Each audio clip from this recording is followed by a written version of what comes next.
कोई बात नहीं, कोई बात नहीं। अरे नहीं, आदरणीय सभापति महोदय, मैं आपका बहुत धन्यवाद देना चाहता हूं कि बहुत ही महत्वपूर्ण और देश के लिए और बड़ी आबादी के लिए भारतीय जनता पार्टी की सरकार में एक और बिल आया है। क्योंकि मेरे से पूर्व में जो हमारे साथी बोले हैं वो माननीय सदस्य हमारे साथ नहीं, लेकिन मैं उनके बहुत सारी बातों से सहमत हूं।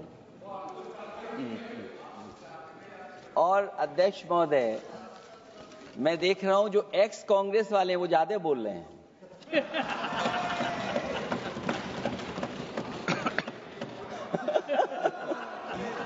आदरणीय अध्यक्ष महोदय,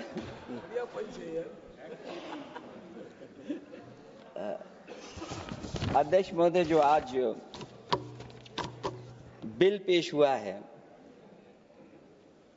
मैं हिंदी और अंग्रेजी को जो कुछ समझ सकता हूं वो यही मैं कह सकता हूं कि माननीय मंत्री जी ने ये कहा कि ये उम्मीद है। ये उम्मीद कैसे बना है, अंग्रेजी में भी मुझे समझ में नहीं आ रहा कि उम्मीद है ये, हिंदी में भी समझ में नहीं आ रहा कि ये उम्मीद है। यूनिफाइड वक्फ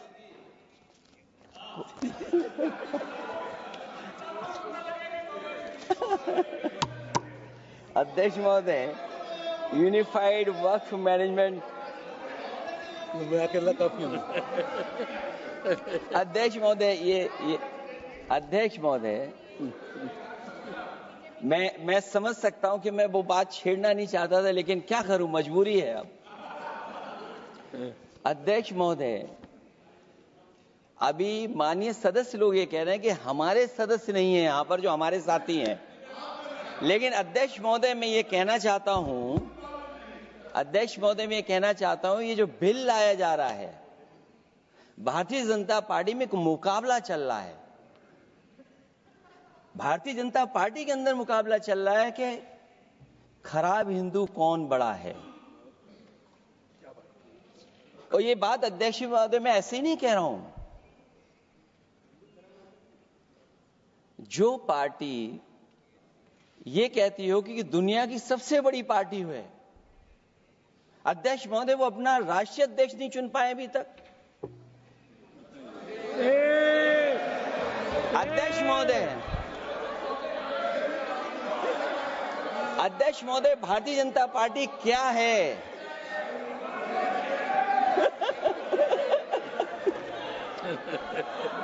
जी, मैं अखिलेश जी ने बहुत हंसते हंसते कहा है, इसको हंसते हंसते जवाब देना। इस सामने जितनी पार्टियां हैं उनका राष्ट्रीय अध्यक्ष उन 5 लोगों को ही चुनना है परिवार के। हमें माननीय अध्यक्ष जी करोड़ों सदस्यों में से 12-13 करोड़ सदस्य प्रक्रिया कर कर चुनना है तो देर लगती है। आपके यहां जरा भी देर नहीं लगेगी।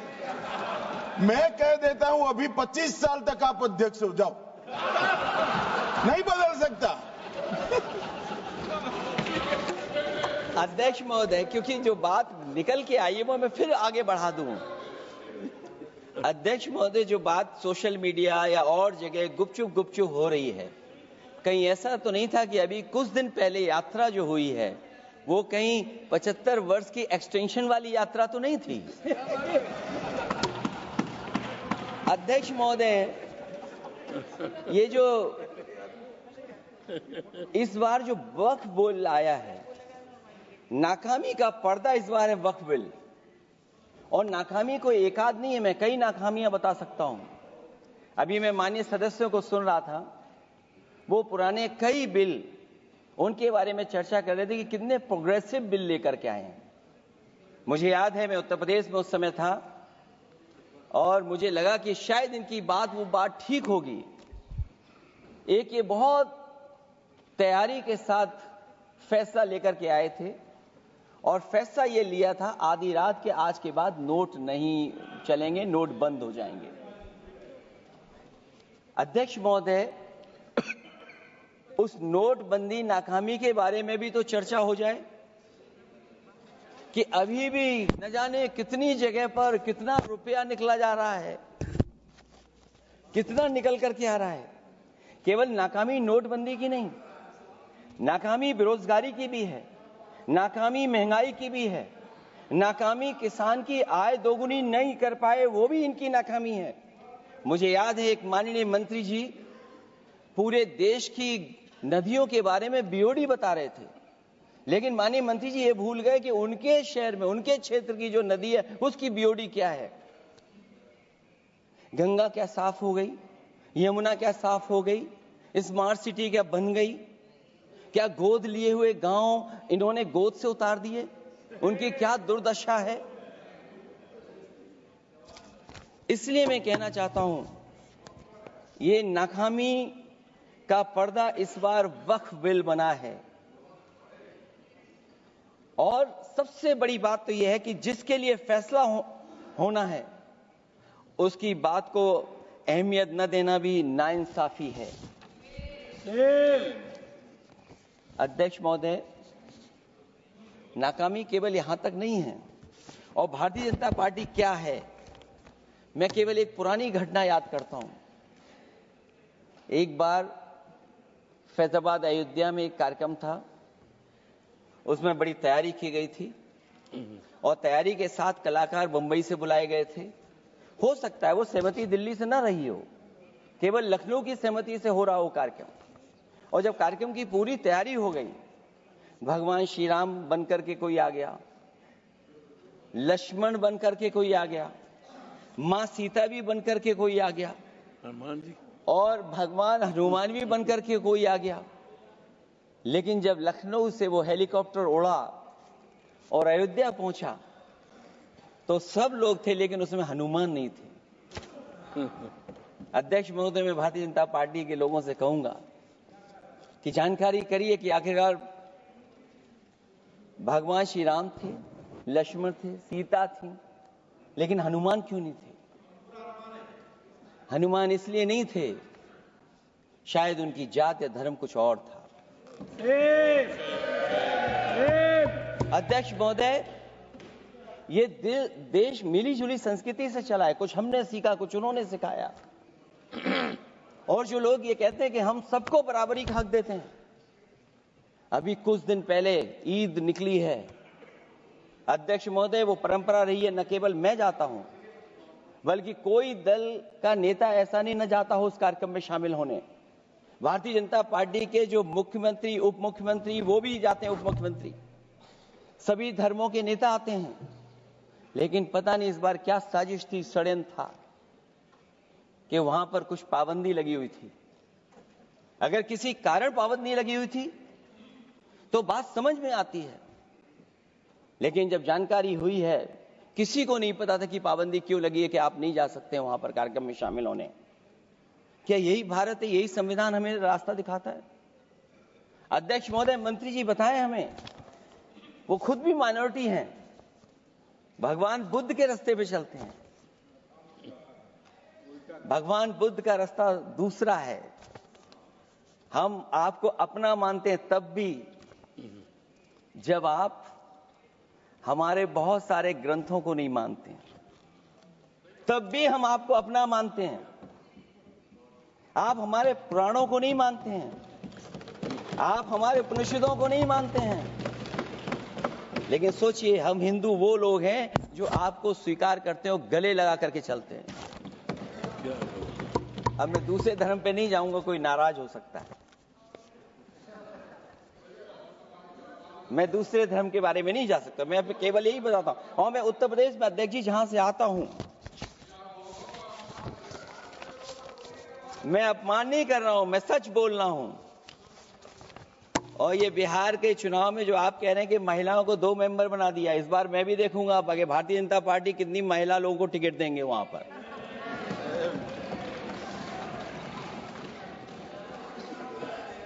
अध्यक्ष महोदय, भाजपा जब भी कोई नया बिल लाती है तो वो अपनी नाकामी छुपाती है।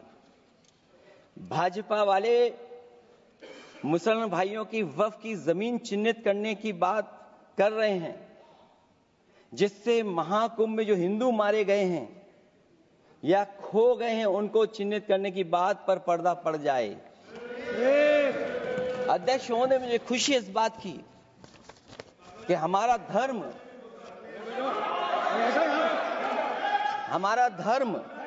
अध्यक्ष महोदय नहीं कुछ कहना चाहते हैं नहीं प्लीज, उनको अलाउ नहीं किया। अध्यक्ष महोदय, कुंभ में आस्था सबकी है, कोई ऐसा नहीं जिसकी आस्था ना हो। और कुंभ कोई पहली बार नहीं हो रहा था। ये भारतीय जनता पार्टी के लोगों ने ऐसा प्रचार किया कि 144 वर्षों के बाद पहली बार महाकुंभ होने जा रहा है और लोग निकल पड़े। सरकार ने कहा कि हमारी तैयारी 100 करोड़ की है।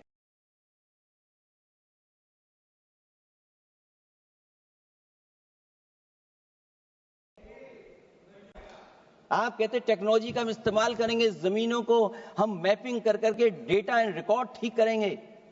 अध्यक्ष महोदय, ये बताएं कि वो 30 लोग कौन थे, उनके नाम क्या थे जिनकी जान चली गई। न केवल जान जाने वालों की, बल्कि अध्यक्ष महोदय ये सरकार बताए कि जो लगभग 1000 हिंदू खो गए हैं, जो अभी तक नहीं मिले, जो अभी तक नहीं खोज पाए हैं, वो 1000 हिंदू की सूची कहां है?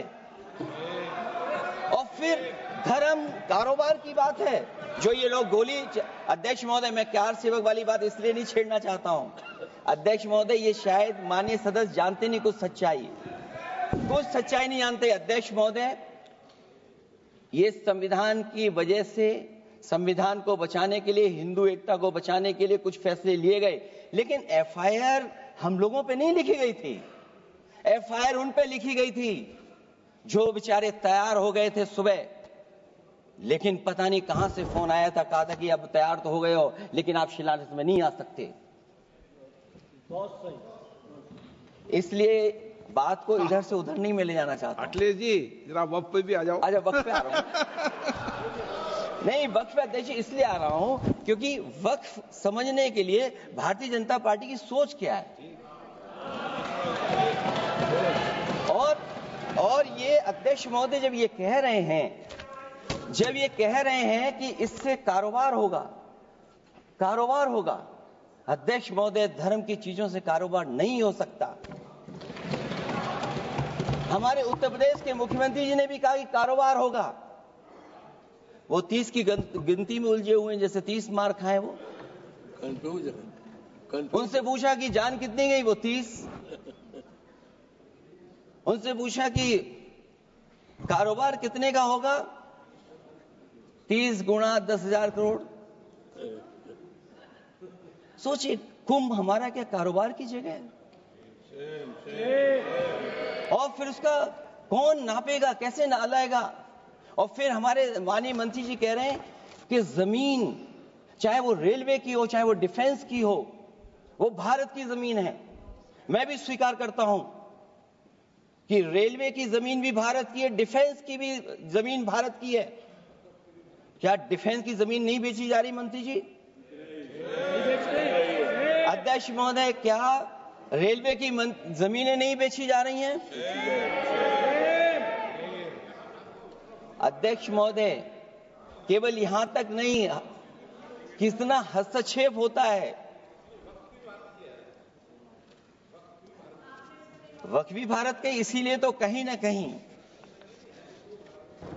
वक्फ की जमीन से, अध्यक्ष महोदय, माननीय मंत्री जी बताएं, और मुझे उम्मीद है कि जब जवाब देंगे तो बताएंगे कि वक्फ की जमीन से बड़ा मुद्दा वो जमीन है जिस पर चीन ने अपने गांव बसा लिए हैं, लेकिन कोई बाहरी खतरे पर सवाल बवाल न करे, इसलिए ये बिल लाया जा रहा है।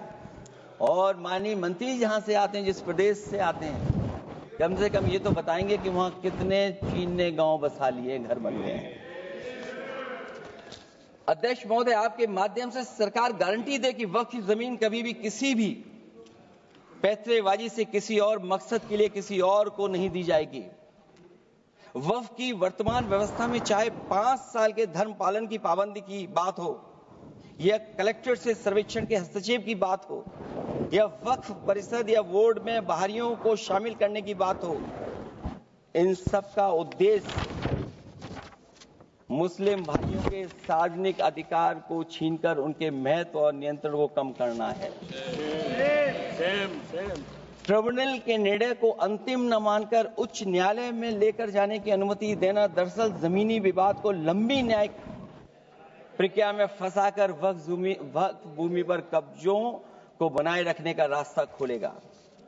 सबसे बड़ी बात यह कि वक्फ बिल के पीछे कि न तो नीति सही है न नियत, ये देश के करोड़ों लोगों से उनके घर दुकान छीनने की भी साजिश है। भाजपा एक अलोकतांत्रिक पार्टी है, वो असहमति को अपनी शक्ति मानती है। जब देश के अधिकांश राजनीतिक दल वक्फ बिल के खिलाफ हैं, तो उसे लाने की जरूरत क्या है जो जिद क्यों कर रहे हैं सरकार। वक्फ बिल का लाना भाजपा की सियासी हट है। वक्फ बिल भाजपा की सांप्रदायिक राजनीति का नया रूप है। वो तो आपको काटेगा, और इसलिए काटेगा कि अध्यक्ष महोदय बाहर ये लिखते हैं सत्यमेव जयते, बाहर है लिखते सत्यमेव जयते, भाजपा अंदर असत्य बात कहते। भाजपा वक्फ बिल लाकर अपने उन समर्थकों का तुष्टीकरण करना चाहती है जो भाजपा की आर्थिक नीति, महंगाई, बेरोजगारी, बेकारी और चौपट अर्थव्यवस्था से उसे छटक गए हैं। क्योंकि अध्यक्ष महोदय, जब से वोट में गिरावट आई है और खासकर उत्तर प्रदेश में भी, तब से भारतीय जनता पार्टी की कोशिश है कि अपना वोट कैसे संभाला जाए। ये वोट को संभालने के लिए बिल लाया गया है। भाजपा का लक्ष्य वक्फ की जमीनों पर है। इन जमीनों का नियंत्रण अपने हाथ में लेकर इन जमीनों को पिछले दरवाजे से अपने लोगों के हाथों में दे देना चाहती है। भाजपा चाहती है कि वक्फ बिल लाने से मुस्लिम समुदाय को लगे कि उन पर हक को मारा जा रहा है, वो उद्वेलित हों और भाजपा को ध्रुवीकरण की राजनीति करने का मौका मिल सके। क्योंकि अध्यक्ष महोदय, भाजपा का लक्ष्य यह है कि ध्रुवीकरण हो, क्योंकि वो जानते हैं कि ध्रुवीकरण जितना होगा उससे वो लाभ उठाने में आगे रहेंगे। तो ये वक्फ बिल जो लाया जा रहा है वो अपनी वोट बैंक को संभालने के लिए और समाज को बांट करके ध्रुवीकरण करके राजनीतिक लाभ लेने के लिए लाया जा रहा है। और अगर इसके लिए नहीं लाया होता तो पहले से जो जितने फैसले लिए सरकार ने, क्या उससे देश और प्रदेश में कोई बड़ा बदलाव आ गया है? अगर स्मार्ट सिटी का बात करें तो कितनी स्मार्ट सिटी बन गई है आपकी। आपके नोटबंदी की वजह से न जाने कितना रुपया कहाँ निकल रहा है। और डर तो ये लगता है कहीं भाजपा वाले दूसरों के पैसा रख करके न पकड़वा दें। वक्फ बिल के आने से पूरी दुनिया में एक गलत संदेश भी जाएगा। इससे देश की सेकुलर इमेज को बहुत धक्का लगेगा। वक्फ बिल भाजपा की नफरत की राजनीति का एक और अध्याय है। मैं अंत में कहना चाहता हूं कि अभी तो आपने साथी संभाल लिए हैं, एक साथी तो मुझे दिखाई नहीं दे रहा है। और हमारे जिनका हमने सम्मान किया हमें कहां ले गया और हमें यहाँ छोड़ गए। आप हमें छोड़ गए, हमें देखिए सभापति महोदय देखिए राजनीति क्या है। हमने आपका हाथ पकड़ा और हम यहाँ आ गए और आप हमारा हाथ छुड़ा करके वहां चले गए। इसलिए देखिए कब हमारा इनका हाथ मिल जाए। और मैं अध्यक्ष सभापति महोदय ये कहना चाहता हूं कि वक्फ बिल भाजपा के लिए वाटरलू साबित होगा, क्योंकि ऊपर से तो हाँ कह रहे हैं, लेकिन अंदर ही अंदर बहुत सारे साथी सहमत नहीं है। मैं अंत में इतना ही कहना चाहता हूं कि ये वक्फ बिल जो लेकर के आए कोई उम्मीद लेकर के नहीं आ रहा है।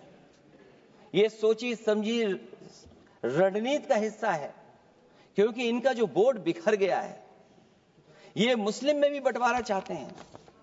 मुस्लिम इस्लाम धर्म में कहीं बंटवारा नजर नहीं आता है, लेकिन इनकी कोशिश है कि इस बिल के माध्यम से हम मुस्लिम भाईचारा में भी बंटवारा कर दें। बंटवारा तो पीडीए करेगा। अभी देखिएगा सभापति महोदया, हमारे एक सदस्य कह रहे थे कि चुनाव बहुत अच्छा होता है।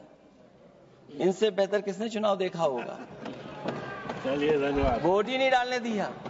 चलिए सभापति महोदया, मैं धन्यवाद देता हूं। मैं और अपने दल और साथियों के साथ कहता हूं कि समाजवादी पार्टी इस बिल का विरोध करती है। वोट पड़ेगा तो हम इसके खिलाफ वोट डालने जा रहे हैं। माननीय सदस्य श्री कल्याण बनर्जी जी।